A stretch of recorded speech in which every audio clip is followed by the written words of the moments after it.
Muy buenas noches, ¿cómo están? Bienvenidos, bienvenidas a Estado Nacional Prime a través de las pantallas de Canal 24 Horas y por supuesto también 24horas.cl. Distintos temas de la contingencia que ponemos en la mesa aquí del programa a analizar, a conversar sobre lo que está pasando en nuestro país. Hoy, de hecho, estaremos hablando con el ministro de Energía, Diego Pardo, sobre el avance en el Congreso del proyecto de ley que busca ampliar la cobertura del subsidio eléctrico.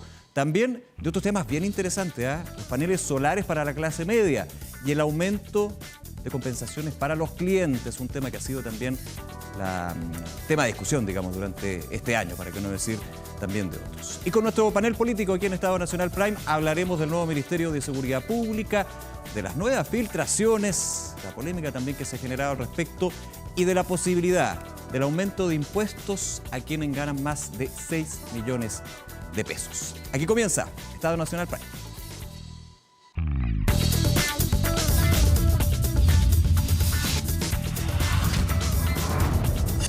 Estado Nacional. Estamos justamente con el ministro de Energía, Diego Pardo. Ministro, un placer, muchas gracias por acompañarnos en Estado Nacional Prime. No, gracias a ustedes por la invitación, feliz de estar acá. Arduos días en el Congreso, como siempre. Siempre. No falta. Pero eso es lo bueno de tener una democracia saludable, se discute mucho. Se discute mucho y la idea de llegar a acuerdos también. ¿Se llegaron a buenos acuerdos con respecto al proyecto que amplía el subsidio eléctrico, ministro? Sí, por cierto que sí. Yo creo que algo que pasa con frecuencia cuando uno lee, y es normal, digamos, pasa en todas partes del mundo, los medios de comunicación tienden a enfocarse en aquellas partes de los proyectos donde hay diferencias, porque es donde más se produce debate, y en este proyecto así, pero también es importante tener en cuenta que en particular en el proyecto de expansión del subsidio eléctrico, el establecimiento de paneles solares, las nuevas normas de calidad del servicio, la gran mayoría de las normas se han aprobado por unanimidad y así fue ayer también. O sea, hemos conseguido establecer una base extensa de consenso que, digamos, fue precedida por un trabajo prelegislativo, una mesa técnica de varios meses, y eso es lo que ha permitido que la gran mayoría, insisto, de las normas contenidas en el proyecto de ley, más allá de seguramente las más polémicas que vamos a hablar más adelante. Pero vamos a partir con lo más positivo, digamos, con más acuerdo. Sí, efectivamente, y yo diría... Porque, perdón, el consenso es que aquí se tiene que ampliar sí o sí el espectro de personas beneficiadas por el subsidio eléctrico, esto luego del descongelamiento de las tarifas eléctricas, llevarlo a 4.700.000 personas.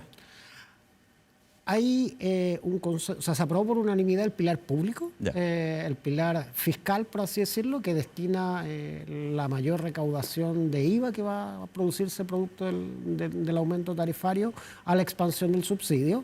Era un pilar donde existía bastante consenso al respecto, pero no solamente eso.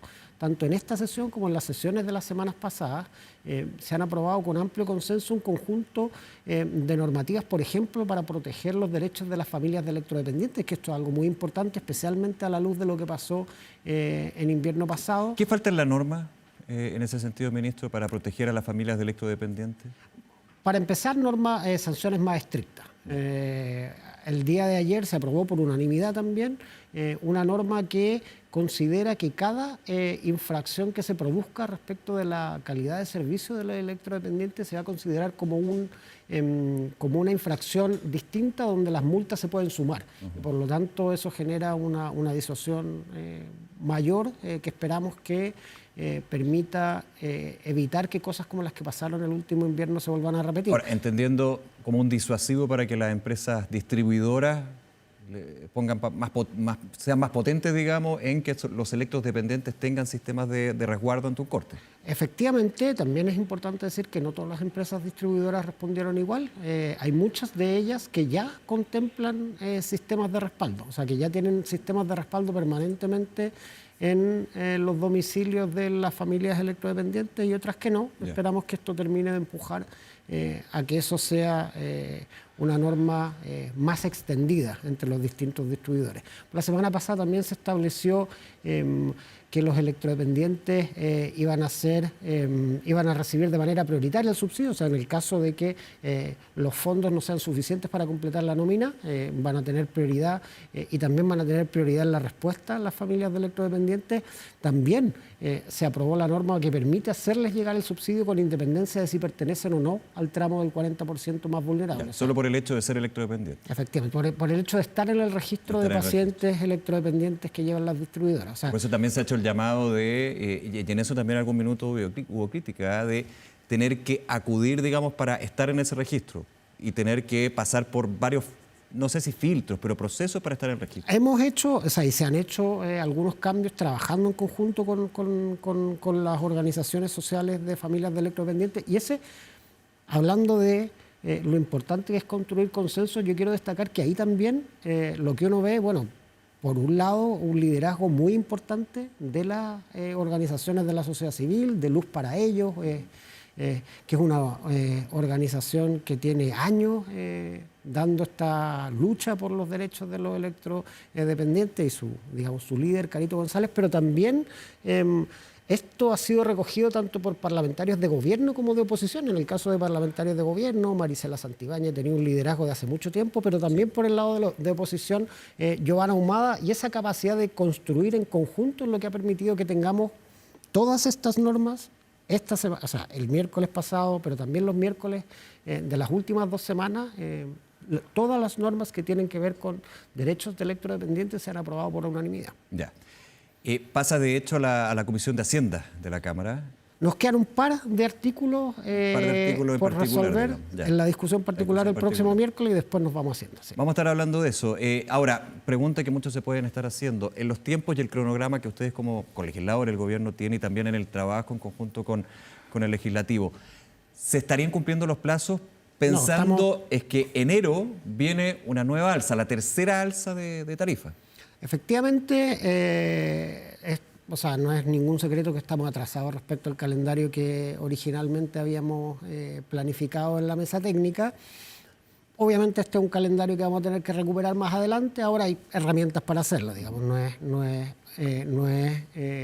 una dificultad irremontable. Pero si pasara de enero, pensando en febrero, receso legislativo, marzo, abril. Nosotros vamos a tratar de que este proyecto sea aprobado en esta legislatura. Siempre pensando en positivo, digamos, pero para garantizar de alguna manera de que, claro, si el proyecto de ley no es ley, no se puede ampliar el número de beneficiarios por el... Claro, también es importante transmitirle tranquilidad a la gente que nos está escuchando, especialmente si postularon en la última convocatoria del subsidio. Hoy día la nómina es de 1.950.000 personas. Los recursos que están en el fondo nos permiten cubrir temporalmente una nómina de ese tamaño. Obviamente hacia futuro vamos a necesitar nuevos recursos que son los que estamos discutiendo en el Congreso, pero las personas que postularon, sus postulaciones van a seguir el proceso normal y desde enero, si califican, van a recibir el subsidio con independencia de lo que ocurra en el proyecto de ley. Esa tranquilidad para las personas es importante entregársela. Eso está seguro y financiado.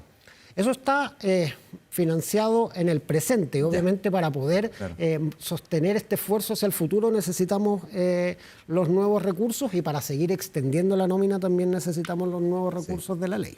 Ministro, ahora, yo hablaba de enero, la tercera alza, y se ha dicho va a ser menor a las anteriores. Así es. ¿Cuánto va a ser? El promedio nacional va a ser del orden del 9%, eso es lo que dice el informe preliminar de la Comisión Nacional de Energía, en el caso del segmento de clientes residenciales de menor consumo. En el caso de los clientes residenciales de mayor consumo, domicilios muy grandes, pequeños negocios, y también en el caso de las pymes, va a ser más bien de menos 4%, o sea, va a ser una disminución de un 4%. O sea, habría hasta un tope de 9%, digamos, de alza. Ese es el promedio nacional. Hay regiones donde es un poquito mayor, hay regiones donde alcanza el 11-12%.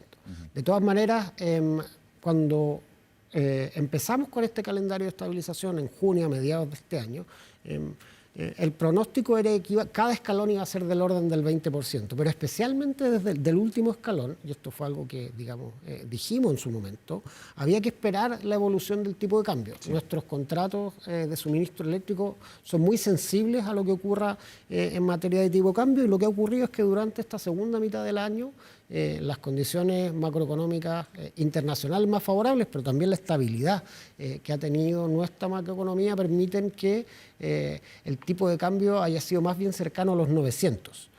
Para que tengamos una referencia, la ley de estabilización está hecha considerando un tipo de cambio de 1050. Entonces, 1050 que fue el tope, el máximo que se llegó en algún minuto, en el intradía. Efectivamente. Entonces, porque uno siempre hace estos ejercicios con responsabilidad y por lo tanto eso te obliga a considerar los escenarios más, digamos, adversos. Claro. Como el tipo de cambio en los últimos meses se ha comportado de una manera más favorable, eso significa que el último escalón va a ser más bajo. Ya, va a ser más bajo.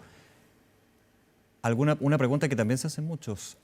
¿Este sería el de enero la última alza? Recordemos también para quienes nos ven a esta hora, cuando se descongela el precio de las tarifas eléctricas, la decisión que toma el gobierno en los proyectos que se habían establecido antes, podríamos conversar de eso en un rato más, se hace una gradualidad o un escalonado en términos de que esto podría haber sido, en buen chileno, de una. Sí. Y podría haber llegado cerca de un 40, 50%. Sí, y de hecho... Para dimensionar, digamos, el por qué hablamos de trino de uno. Sí, la idea fue efectivamente hacer... mitigar lo que hubiera sido un escalón de una sola vez, que es lo que implementaba la ley PEC 2, que fue la que reformamos para hacer, digamos, estos tres escalones. Esta va a ser el último escalón de la implementación de la ley de estabilización. Obviamente, hacia futuro, dependiendo de cómo se mueva el tipo de cambio, puede haber alza o disminuciones, un poco dependiendo ya de las condiciones de mercado. Pero en enero ya tenemos un precio de la energía que refleja las condiciones efectivas de mercado, que está descongelado y que ya tiene incorporado un cargo específico que es el que va a permitir ir saldando la deuda por los próximos 10 años. Ministro Pardo, usted decía varios puntos que ha habido consenso en la discusión legislativa, otros no tanto.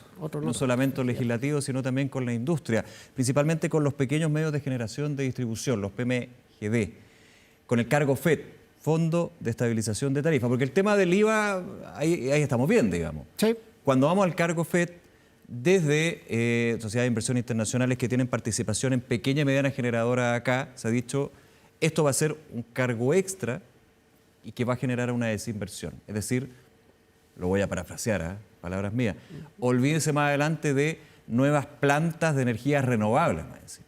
¿Usted no lo ve así? ¿Cómo se discute también con miradas tan contrapuestas, digamos, sobre esto? Bueno, yo creo que es importante mirar la evidencia. Y yo creo que aquí, así como en la discusión parlamentaria, yo creo que ha sido esencialmente una discusión constructiva, bien constructiva, desde el principio, desde la mesa técnica. Yo creo que la industria y especialmente las asociaciones gremiales tienen que hacer una autocrítica, digamos. Han sido particularmente intransigentes en esta discusión. En términos generales no han hecho nuevas propuestas, simplemente su posición ha sido tratar de sobredimensionar lo que iban a ser los ingresos fiscales, lo cual en la última discusión presupuestaria quedó meridianamente claro que cuando uno, digamos, proyecta los ingresos fiscales tiene que ser conservador. De hecho, se redujo el presupuesto con respecto al proyecto original. Precisamente. Entonces, un gobierno responsable, y los parlamentarios también así lo entendieron, tiene que ser conservador respecto de aquello. ¿Usted cree que han sido dramáticos, digamos, en las proyecciones con respecto a que esto va a afectar la viabilidad financiera de estas pequeñas y medianas generadoras? Nosotros escuchamos gran parte de los argumentos que presentaron y de hecho por eso en las indicaciones que ayer fueron aprobadas, el pilar correspondiente a estos medios de generación distribuida se disminuyó en un 60% su impacto.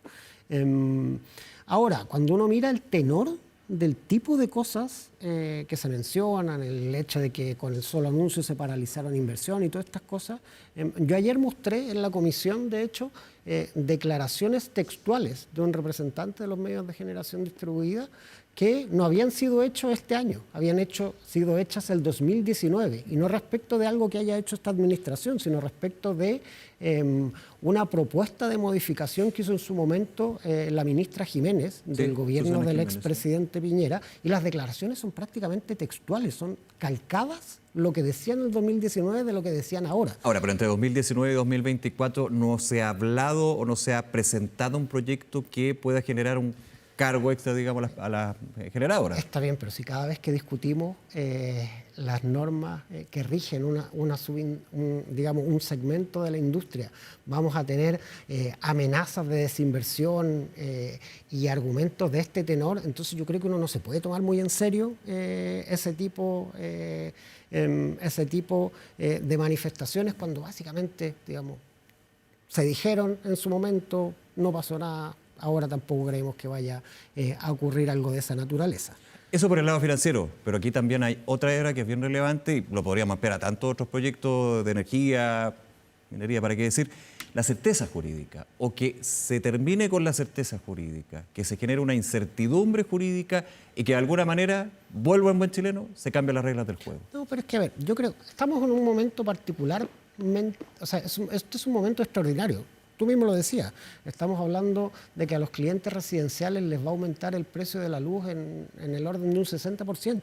Digamos, o sea, este no es un momento normal y por lo tanto necesitamos adoptar medidas especiales. La naturaleza jurídica de las medidas que estamos implementando son muy similares a cosas que ya existen. Hablamos de la sobretasa del impuesto al carbón. Eso es un impuesto que ya existe y está estableciéndose una sobretasa adicional por 3 años. Ahora, pero con el objetivo de la descarbonización de la matriz eléctrica. Sí, está bien. Pero con un objetivo más de fondo. Pero por los próximos 3 años, que son los 3 años que van a ser particularmente demandantes para efecto de los precios a clientes residenciales, establecemos una sobretasa, pero de un instrumento que ya existe. El cargo FED, que es el otro que mencionabas tú, sí, en su estructura jurídica es exactamente igual al cargo por servicio público que ya existe en nuestra legislación y que hoy día recauda incluso más que el cargo FED y que de hecho contribuye a los subsidios que ya estamos pagando. Los subsidios que hoy día estamos pagando al, digamos, 1,5 millones de personas que estaban en la nómina de la primera convocatoria y que ya están recibiendo el subsidio, se financia en gran medida por un cargo que se llama cargo por servicio público, que paga la gran minería de nuestro país y los industriales grandes demandantes de electricidad. Y la estructura jurídica de ese cargo por servicio público es igual a la del cargo FED. Entonces, estamos utilizando... ¿Pero está esperando un pesimismo ideológico de las empresas, como lo dijo en algún minuto el presidente Boric? No era sobre este caso en particular, pero me tomo del concepto. Yo creo que más que un pesimismo ideológico, esto simplemente no es cierto. Es un argumento que no es efectivo. No es efectivo. Aquí no hay un gran cambio de las reglas del juego. Estamos utilizando herramientas jurídicas conocidas y adaptándolas a circunstancias extraordinarias. Y déjame decirte una cosa en particular sobre la manera en que se ha enfrentado este debate por una parte de la industria. Un gremio en particular se quejó amargamente en la discusión legislativa de este proyecto de ley respecto de la naturaleza de este cargo FED, ¿sí?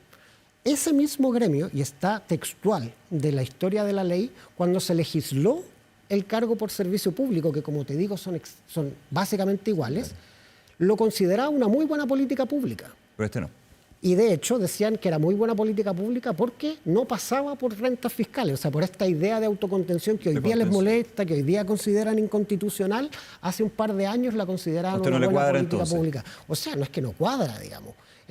Cuando le tocaba pagar a alguien que era distinto que ellos, era una buena política pública, y cuando le toca pagar a ellos, entonces es inconstitucional. Esta inconstitucionalidad por conveniencia es algo que no le hace bien a nuestra democracia. Tenemos que aprender a discutir de una manera distinta este tipo de cosas.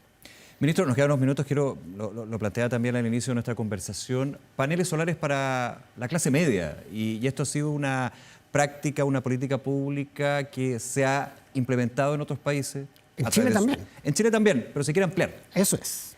¿Va a ser viable? ¿Va a ser posible? En términos también de lo que están estableciendo ustedes como el costo de un panel que tiene que ser mantenido en su tiempo, renovado, ¿es viable? O sea, Hoy día ya lo hacemos. Lo que necesitamos para hacerlo Hay en una mayor experiencia. escala son recursos. Sí, claro. Hace un par de semanas yo estuve en Talagante con un proyecto, el primer proyecto solar comunitario. Estos son terrenos municipales donde se establece un sistema fotovoltaico y, digamos, la generación de ese sistema fotovoltaico se traduce en descuentos que se reparten, en este caso, a la Villa Los Lagos de Talagante. Son cerca de 200 familias de clase media que por 20 años, por toda la vida útil de, digamos, de esta infraestructura, van a recibir un descuento del orden de los 20, 25 mil pesos en sus cuentas mensuales. Eso es perfectamente posible, pero cuesta 400 millones de dólares. O sea, perdón, 400 millones de pesos. Ya. Como cuesta 400 millones de pesos, si queremos hacer 10 de esos proyectos, necesitamos 4.000 millones de pesos. Usar la calculadora, digamos.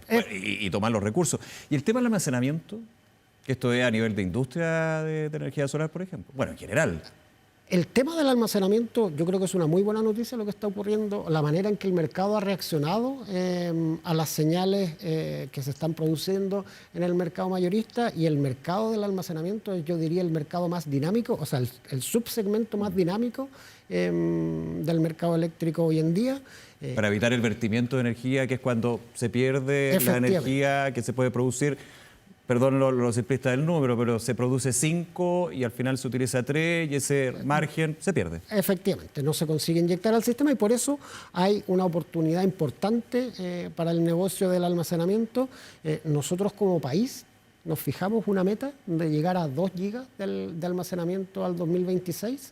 Es probable que eso, o sea, si uno mira solamente las declaraciones en construcción que hoy día están en la Comisión Nacional de Energía, esa meta ya está cumplida. Y se va a cumplir con entradas en operación seguramente en algún momento del próximo año. Así como muchos países del mundo, en términos de sus metas de penetración de tecnologías que contribuyen a la transición energética, están más bien revisándolas en el mal sentido, o sea, revisándolas hacia abajo. Sí, claro. Esta nosotros la vamos a cumplir antes de plazo. En el segundo que nos queda, ministro, este proceso de eventual caducidad de la concesión, ¿sigue en pie? ¿Ha cambiado? Claro, han habido tantos temas, tantas cosas, estamos hablando por supuesto del subsidio eléctrico, que es bueno actualizarlo. En algún minuto bien compleja la relación y bueno, por lo que sucedió con estos cortes masivos, con la respuesta, la eventualidad de judicialización también que todavía sigue pendiente. Bueno, efectivamente la empresa decidió judicializar básicamente todas las etapas que han ocurrido. Sí, claro. Hoy en día está en su segunda etapa. La segunda etapa, la primera etapa es la que ocurrió, la gente recordará, cuando se produjeron estos ultimátum, el último de ellos no se cumple, y pasamos a una segunda etapa. Esta segunda etapa es una etapa de informe técnico, donde la Superintendencia de Electricidad y Combustibles tiene que evaluar el desempeño de la empresa en todas sus dimensiones. Parte de, digamos, esta segunda etapa incluye también un informe independiente que está realizando el Departamento de Ingeniería Eléctrica de la Universidad de Santiago, y ese informe entiendo que se va a entregar a fines de este mes. Y ese es un hito importante porque va a ser verificado por una institución independiente el desempeño durante el Frente para el Tiempo de agosto. O sea, en enero podrían haber novedades en este proceso. O sea, va a haber. O sea, ha habido novedades todo el tiempo, obviamente, sí, pero novedades, digamos, hasta un punto final. No todavía, porque este informe de auditoría independiente que va a hacer la USACH alimenta el informe técnico más general que tiene que hacer la Superintendencia de Electricidad y Combustible, y que es la que finalmente le hace la recomendación al presidente, que es quien va a tomar la decisión que corresponde. ¿Cuánto podría tomar esa definición? Estamos proyectando, digamos. Claro, esta es la única vez en que se ha utilizado este procedimiento administrativo. O sea, no hay un precedente. No hay precedente. No hay un precedente dentro del mundo eléctrico. Sí hay un precedente en materia sanitaria, varios, y en materia sanitaria duraron entre 6 a 18 meses estos procedimientos de casuística. O sea, ese es el horizonte temporal con el que estamos trabajando. Ministro Diego Pardo, nuevamente, gracias por acompañarnos. Gracias a ustedes. Que esté muy bien. Buenas noches. Una buena noticia para el gobierno, digamos, cuando ha estado tan complicado por otros temas, y especialmente en seguridad. El Ministerio de Seguridad Pública ya es un hecho, falta la promulgación, se está hablando ya de cómo se va a ir implementando. Natalia, hay aquí varios temas. Primero que todo, ¿qué te parece que finalmente salga este Ministerio de Seguridad Pública? Mira, yo soy un poquito escéptica de cuánto realmente la creación de una nueva institución va a colaborar o no con los desafíos que hoy día tenemos en materia de seguridad pública. Hoy día tenemos desafíos relacionados al crimen organizado, al narcotráfico, al aumento en la gravedad también de los distintos delitos que afectan a la ciudadanía, la percepción también de victimización.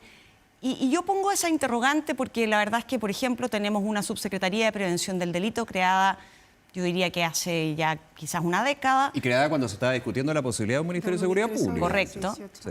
Y yo, por lo menos, no conozco estudios públicos que evalúen desde la creación de la Subsecretaría de Prevención del Delito cuál ha sido su aporte y su desempeño a la prevención del delito. Más bien, la percepción con la que uno se queda a partir del aumento en los niveles de delincuencia y la gravedad de los delitos es que en términos de prevención no hemos avanzado mucho en Chile.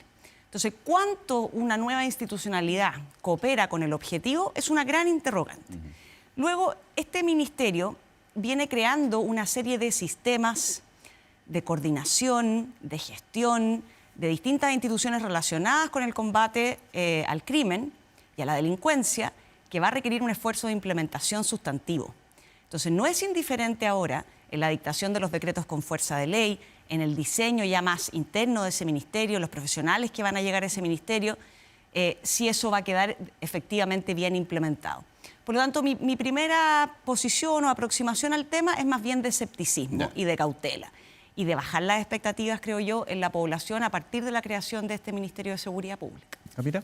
Sí, primero esto es un debate que lleva 18 años, es decir, es una necesidad de actualización institucional que por algo se ha debatido en tantos gobiernos y no ha avanzado, y me parece que si bien ningún cambio institucional va a decir se resuelve el problema de inseguridad de la noche a la mañana, eso no hay es varita así, mágica, menos digamos mágica, una institución nueva. pero sí la institucionalización sí permite que haya una dinámica de actualización, responsables claros. De hecho, cuando uno mira la infraestructura que quedó acordada, hay elementos que ya se han ido implementando como coordinación entre distintas policías que hoy día quedan en una estructura estable, donde hay requisitos de funcionamiento. Yo creo que eso es positivo, que no sea algo contextual a una situación donde uno dice, bueno, ¿por qué las policías no se colaboraron con información justamente cuando tienes que requerir inteligencia para perseguir el crimen organizado? Entonces creo que hay cosas muy relevantes. De hecho, en el caso de la Subsecretaría de Prevención del Delito, que efectivamente cuando se crea se le dan escasas atribuciones que tienen que ver con distribuir los fondos de prevención para los municipios,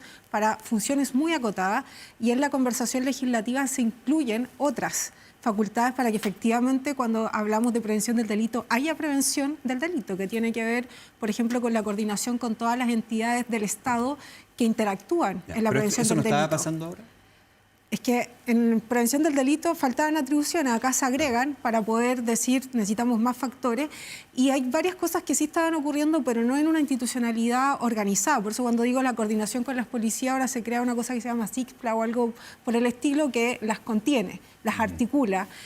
Cuando tú ves, por ejemplo, la separación que también se produce a propósito de la creación del Ministerio de Seguridad con las fusiones del Ministerio de Interior, también permite que haya más claridad en qué hace quién. O sea, ¿cierto? Hoy día quedaría con este cambio el Ministerio del Interior más abocado a la coordinación, claro, ¿cierto? Al seguimiento programático. De hecho, le quita funciones a SECPRES y a otras entidades que han habilitado una justa conversación de si hay que hacer otros ajustes más en términos de eficiencia, pero creo que el Ministerio de Seguridad, al contener todos los elementos dentro de un lugar, creo que da más oportunidades para estar preparados como Estado para el cambio delictual, del cual no estuvimos preparados. Eso es una realidad. O sea, no teníamos la herramienta suficiente para, por ejemplo, tener una inteligencia que se adelantara al crimen organizado, y al contrario, hemos tenido que reaccionar, y eso es un problema del Estado que creo que de alguna manera acá hay una herramienta para enfrentarlo. Claro, y hay dos conceptos que son bien relevantes, digamos, cuando hablamos de este cambio institucional: prevención y coordinación. Sí. Uno entiende que en el Ministerio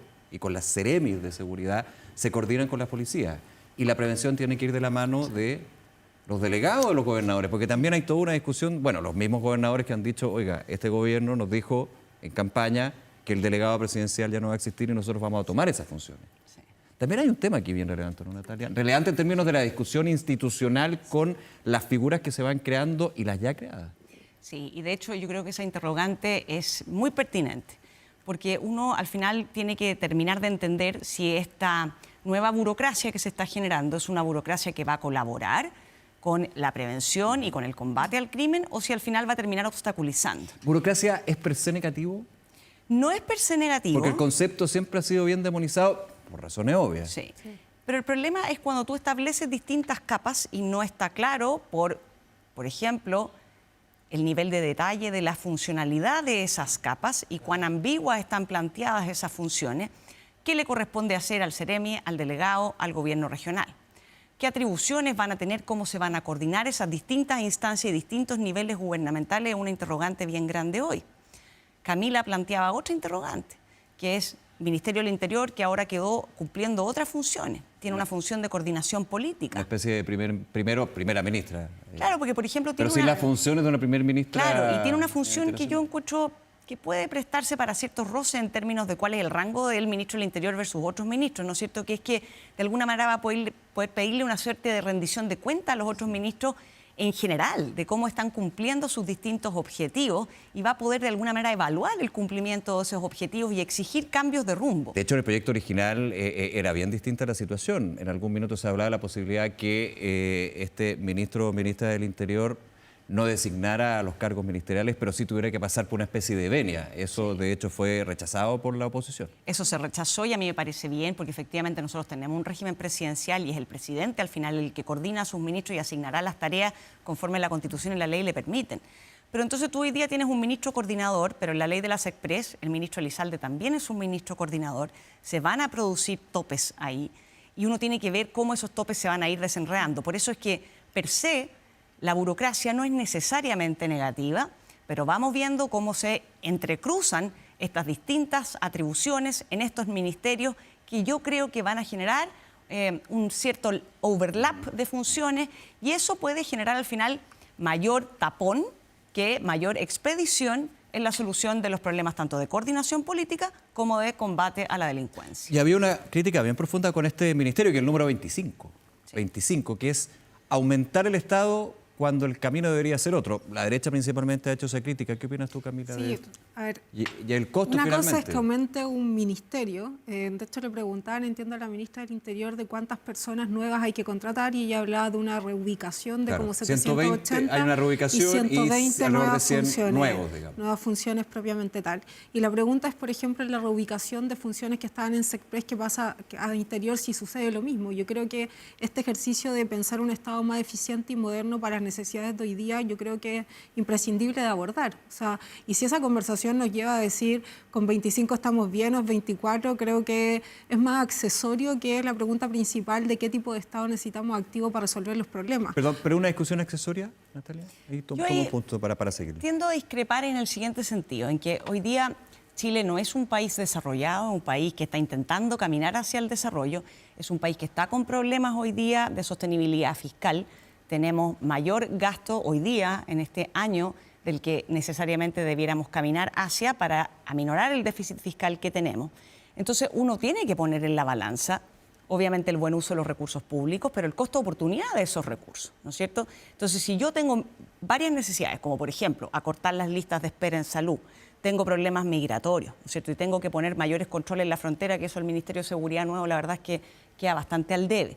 Si yo tengo necesidades en educación para cortar las brechas que se produjeron durante la pandemia y necesidades de ese tipo que son socialmente muy relevantes para las personas, uno dice, ¿se justifica que los recursos se estén alocando en crear una nueva institucionalidad que puede tener algún grado de funcionalidad, pero podría, por ejemplo, perfectamente a lo mejor haberse alocado en una nueva subsecretaría con funciones más acotadas y reducidas al problema o proporcionales al problema que tenemos, ¿no es cierto? Entonces, yo sí pienso que uno tiene que poner en la balanza, dado que tenemos estas estrecheces, que los recursos son escasos y que hay costo de oportunidad en el uso de esos recursos, la eficiencia de ese gasto público. Siguiendo su punto, Camila, perdona la interrupción, pero era para seguir un poco, porque es parte también de la discusión en términos de este tamaño del Estado, pero por sobre todo, claro, porque Natalia dice muy bien, y es una cosa obvia, hay tantas necesidades hoy y la ha habido. Sí. Pero claramente la gran necesidad que está permeando de manera negativa al resto, educación, salud, inversión, economía, es la inseguridad. Sí. O sea, uno diría, es necesario esto, es necesario hacer una vuelta de tuerca, ¿no? O sea, es que, o todo lo contrario, en parte un poco lo que estamos hablando. es que es parte del proceso de modernización del Estado. Yo creo que esto era una necesidad de realizar, que habilita la pregunta sobre la necesidad o no de otras entidades que funciones realizan. Yo creo que esa es una revisión que hay que hacer a nivel de todo el Estado, porque nosotros necesitamos instituciones más eficaces, modernas, que den respuesta. Yo creo que en eso después uno puede tener matices sobre qué significa eso en cada lugar, ¿cierto? Pero creo que en términos más generales es un sentido común de que para muchas materias se requiere más Estado y un mejor Estado, y esa conversación se tiene que traducir en la capacidad de intervenir. O sea, cuando me gusta reiterar este argumento de las policías no se coordinaban en la información, y era como, ¿cómo no se coordinaban en la información? ¿Por qué no pasaba? Hoy día, con el avance en esta institucionalidad, es un deber, una obligación, tienen un espacio de trabajo donde tienen que presentar conjuntamente riesgos, compartir información, proponer estrategia. Entonces es un mandato del Estado que los obliga a ponerse en cierta orientación. Y algo adicional, porque además esta infraestructura nueva incorpora los problemas más vigentes. O sea, dentro del desglose de la Subsecretaría de Seguridad Pública, que se llama, tiene incorporada una parte que es crimen organizado, hay otra de resguardo de fronteras, es decir, pone los elementos que están siendo prioritarios dentro de los quehaceres que probablemente van a ser divisiones por cómo se estructuran en general los ministerios, y eso pone una atención más directa en aquellos problemas que están siendo hoy día vanguardia. Yo creo que el Estado tiene que tener esa cierta flexibilidad para actualizar las divisiones en función de las necesidades que tenemos. Entonces, yo creo que cuando había una repriorización también del gobierno de refinanciar en seguridad, porque había una inversión en seguridad grande que hoy día se traduce en inversión en institucionalidad también, y básicamente no es una inversión del gobierno, es una inversión de todas y todos, porque esto, y después lo conectaremos con la discusión de los impuestos. O sea, esto es algo que financiamos todas y todos porque es una prioridad ciudadana. Entonces creo que el correr, el echar a andar, ya esta institucionalidad va a mostrar dónde hayan topes y no, pero creo que la idea matriz, que además soporta el apoyo de la mayoría de los sectores en el Congreso, es un camino en una dirección correcta. Ahora, interesante eso, y te doy el pase inmediato, Natalia, lo que decía Camila, la coordinación de las policías, que va a ser una de las grandes funciones de este ministerio. Coordinación de las policías, porque no se coordinan. Ok, bueno, hay un tema de reforma de las policías que está pendiente todavía, podríamos estar largo conversando de eso. Pero también falta una coordinación en la inteligencia. Ya hay una ley de inteligencia, un proyecto de ley de inteligencia que no ha sido para nada fácil.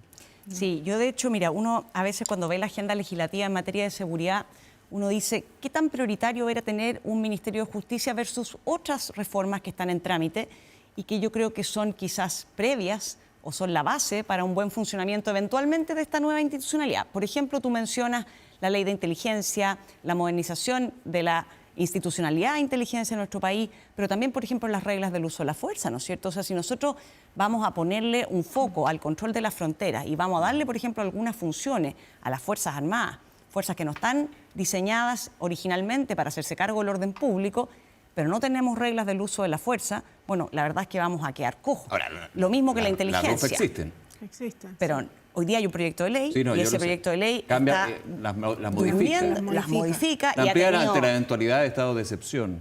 Pero, y hace mucho más que eso, ¿no es Sí, cierto? sí. Entonces, el problema es que si no tienes reglas del uso de la fuerza, no tienes un sistema de inteligencia que funcione adecuadamente, esta coordinación que vamos a esperar que ocurra va a necesitar esos pasos previos que están más atrasados que la promulgación y la próxima publicación de la ley del Ministerio de Seguridad, del nuevo Ministerio de Seguridad. Entonces, a mí me preocupa dónde se ha puesto el foco.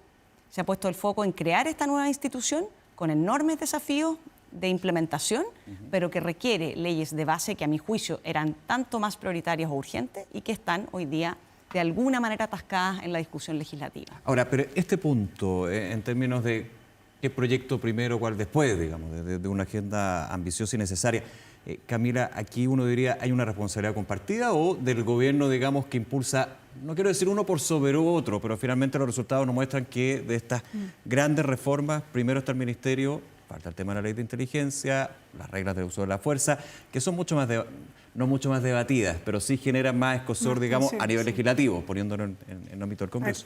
Primero hay una, como lo he dicho reiteradamente, una desactualización institucional que es mucho más larga que este gobierno, que el anterior.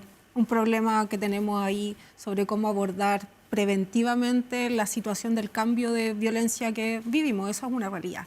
Ahora, en términos del trabajo legislativo hay varios factores que se cruzan. O sea, efectivamente, si tú tienes mayoría o no, va disponiendo en qué materias puedes construir acuerdos. Me parece que el Ministerio de Seguridad está en mejores condiciones de avanzar antes porque viene siendo una discusión larga. También porque la aplicación de la ley de inteligencia y también una actualización de RUF también requiere una institución que soporte y la implemente también. Entonces, uno podría decir ahí el huevo o la gallina. Ahora, era bueno tener RUF pero hay sin tener motivaciones o barreras una institucionalidad más clara. Lo que tiene que ver con RUF y la regla del uso de la fuerza, ley de inteligencia, ¿hay un tema ideológico que finalmente no hace que esto avance? Yo no sé si es ideológico, yo creo que hay una diferencia entre el papel y las responsabilidades de las distintas entidades que tienen funciones de orden y seguridad, que era primero la discusión, que creo que ha avanzado durante estos últimos años, de las facultades que tienen que tener las Fuerzas Armadas ante una deficiencia de funcionarios policiales, que también ha sido parte de un plan de cómo en cuántos años más tenemos más capacidad policial para las necesidades que tenemos. Entonces, una convergencia entre la realidad y esa conversación. Y lo otro tiene que ver con cómo quedan mandatadas estas fuerzas, porque de alguna forma en la conversación pública se omite que somos todos los ciudadanos los que delegamos en el Estado la posibilidad de ejercer el uso de la fuerza. Y decimos, ok, yo acepto que me protejan y que por tanto tal tenga la pistola y yo no la voy a usar en caso de que me asalten. Y por tanto también exijo ciertas reglas para que a mí no me pase nada o me protejan adecuadamente, y esa es una conversación de calibrar también elementos. Y en eso efectivamente no siempre hay acuerdo, y yo creo que eso es una realidad que no necesariamente ideológica, tiene que ver con ese equilibrio entre estas atribuciones que yo le estoy entregando a quien la ostenta y cuáles son las libertades o protecciones que yo espero tener ante esa capacidad de hacer uso de la fuerza. Son necesarias atribuciones, pero también recursos. Y quiero llevarla a otro tema también interesante que ha sido parte de la discusión, no solamente ahora, pero bueno, también por un hecho que se dio, el encuentro anual de la industria de SOFOFA. Y también con otras declaraciones del presidente Boric, del empresariado, el impuesto de primera categoría. Ahí, ayer el presidente Boric, de hecho, hablaba de los empresarios están con el tejo pasado, digamos.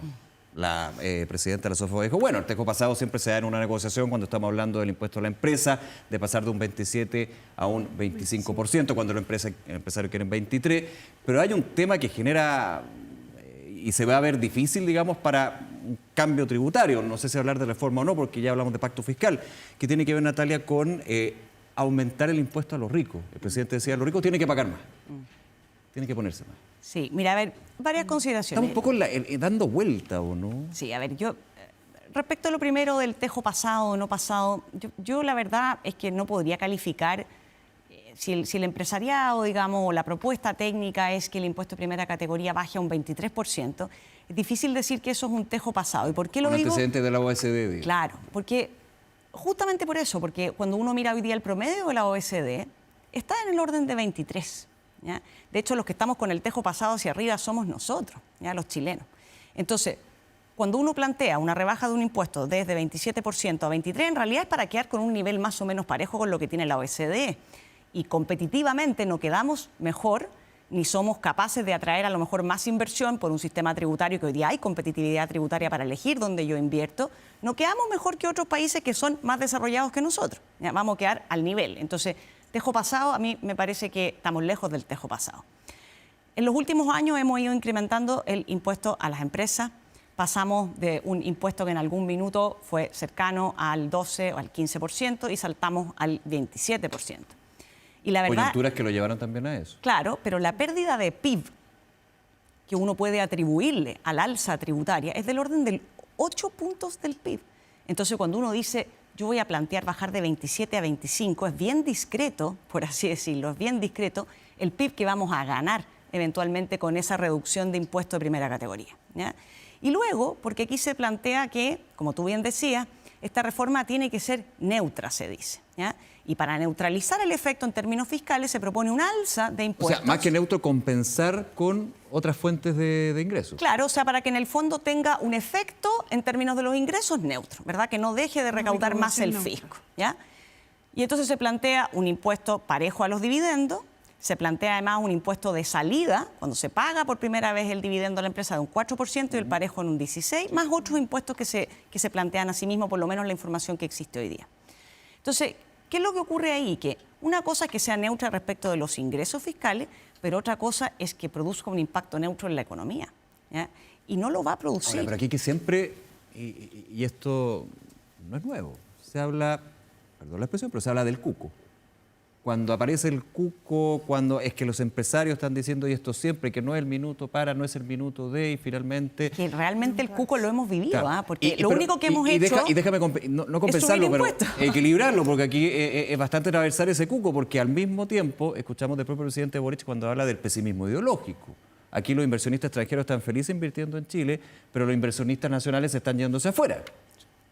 Por un tema ideológico, meramente. No es un tema ideológico. O sea, lo que dice el presidente, no lo digo yo. Claro, yo de hecho te acabo de poner el ejemplo que las últimas alzas tributarias nos han costado 8 puntos del PIB. Entonces, no es un tema ideológico, es que en los últimos años lo único que hemos hecho permanentemente, porque han habido rebajas transitorias de algunos impuestos, es subir impuestos. Y no hemos aumentado la recaudación. Y la Comisión Marfan dice que cuando nosotros somos capaces de crecer, y no hemos sido capaces de crecer, de hecho las proyecciones son con una tasa de crecimiento bastante paupérrima para Chile, del orden del 1,8% en el mediano plazo. El problema es que cuando no crecemos, dejamos de recaudar por cada punto de crecimiento 570 millones de dólares. Entonces, el efecto en la economía no es neutro. Entonces, ¿por qué estamos hoy día volviendo a discutir?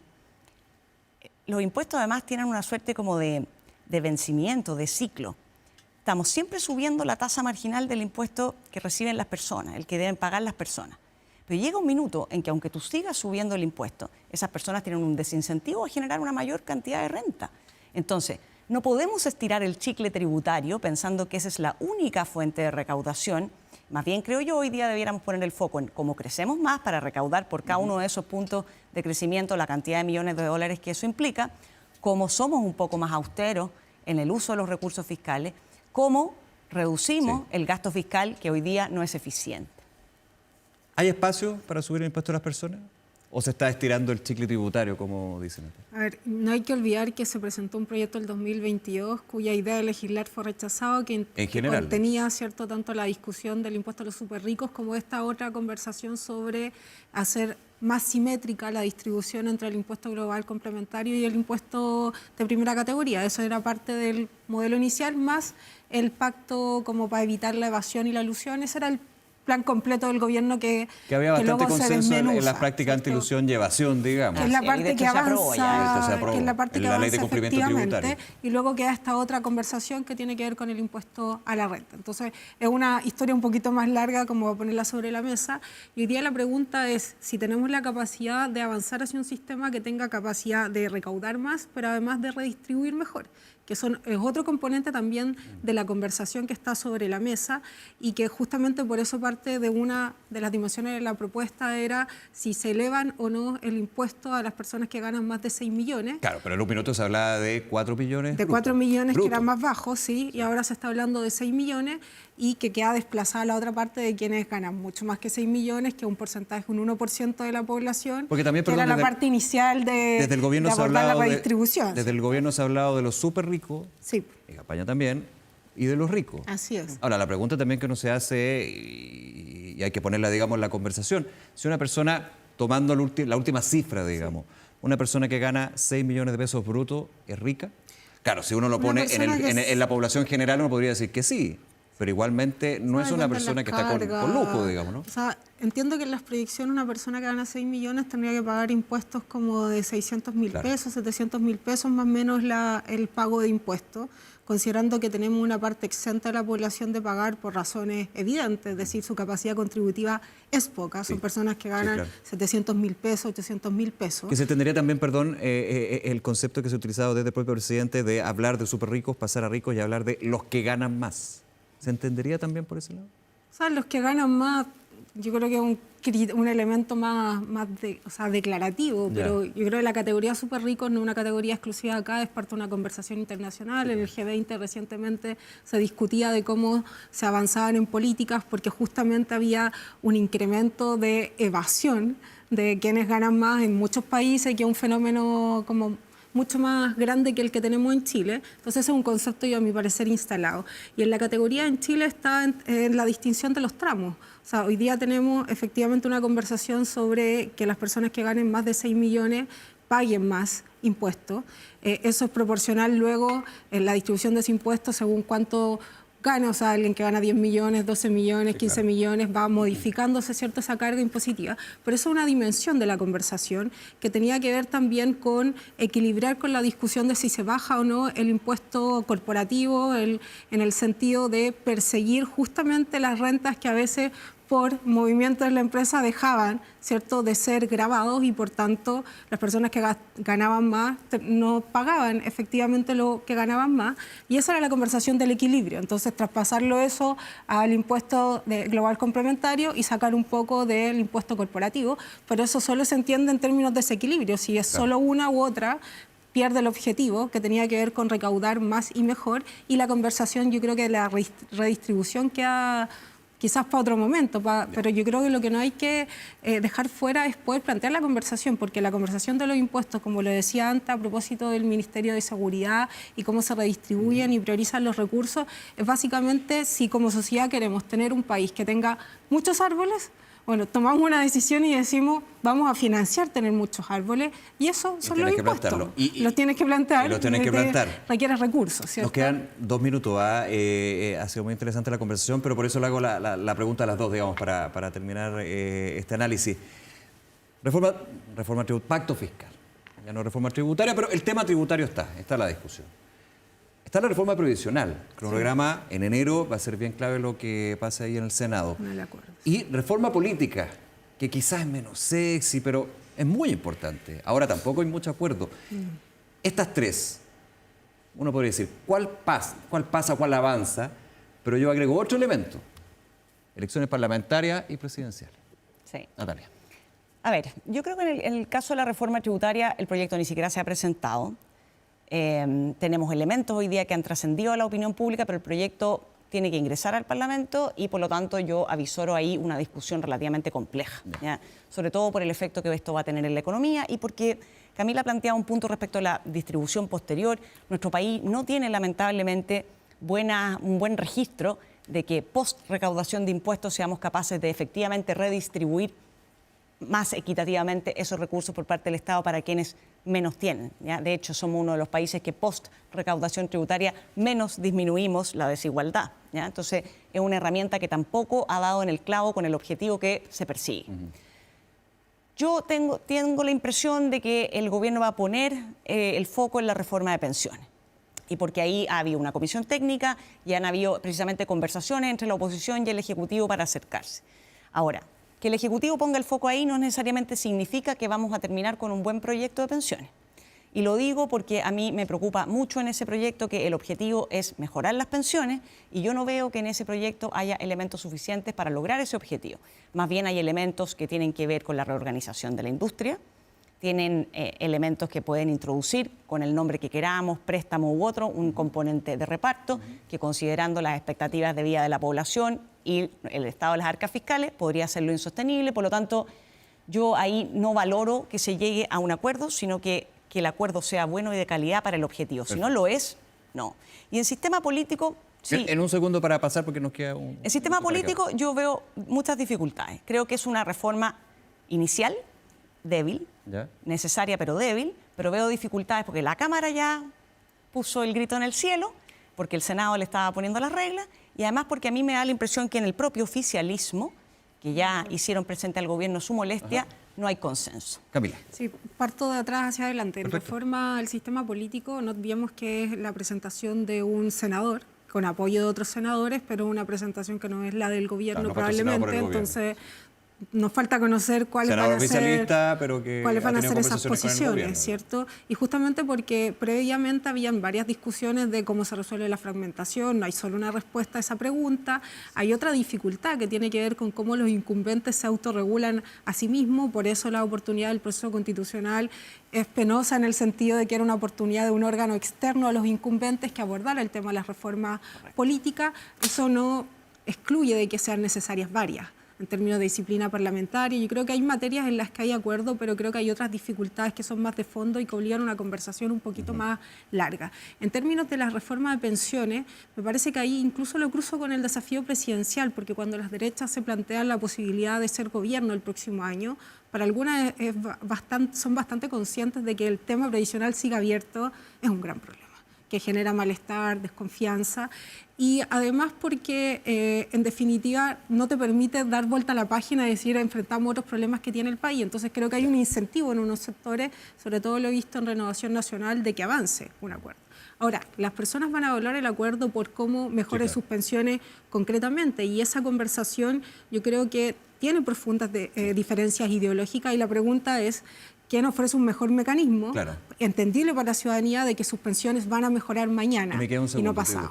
Y en la reforma tributaria yo creo que el gobierno tiene que persistir en las ideas que ha propuesto. Yo en esa no veo tanta agua en la piscina, la verdad, justamente porque inicialmente se presentó un paquete completo y se ha logrado avanzar en una parte. Hay un antecedente. Camila Miranda, Natalia González, gracias nuevamente por acompañarnos en Estado Nacional Prime. Muchas gracias. Buenas noches. Muy bien. Hacemos una pausa, allá voy. Hacemos una pausa, regresamos.